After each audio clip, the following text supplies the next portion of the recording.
Christopher Tappin is accused by US authorities of conspiring to sell weapons parts to Iran in breach of international sanctions.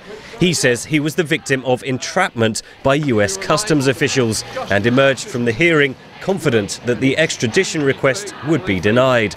We're very against the US way they are conducting themselves and the way they are prosecuting this case, and the clear indication is that things are moving in our direction.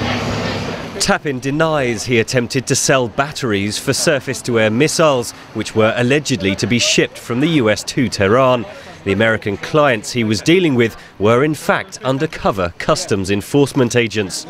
In July of this year, President Obama signed a bill enacting sanctions against the export of petroleum products to Iran, together with measures preventing banks from providing services to Iran's Revolutionary Guard.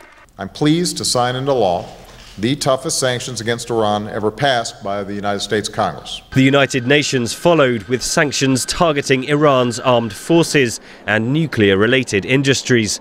It's these laws that Christopher Tappin is accused of breaking. Nigel Kushner of London law firm Whale Rock advises clients who want to do business in Iran on how to comply with the sanctions. He says the regulations are hugely complex. There are so many different layers of sanctions, which mean that companies are often in the dark and don't even realise what they're doing is wrong. The US authorities came out with some far-reaching sanctions which have an effect on non-US persons. So what they're saying is to the rest of the world, you want to do business with Iran?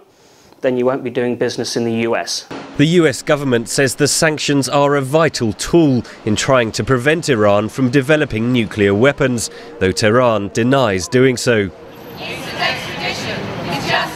Outside the courthouse in London, the human rights group Liberty organised a protest in support of Tappin. The group's director of policy, Isabella Sankey, claims the extradition agreements between the US and the United Kingdom are being misused. Cases like this definitely highlight how blanket rules that were brought in post 9/11 to deal supposedly with terror suspects to allow them to be transferred easily between the US and the UK are actually so broad and lack so many fundamental safeguards that even some of these smaller allegations, smaller cases are being swept up along with what this law was really originally intended to deal with. Christopher Tappin will be back in court in November to continue his fight against extradition to the US.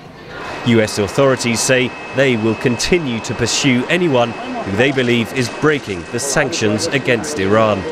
Henry Ridgwell for VOA News, London.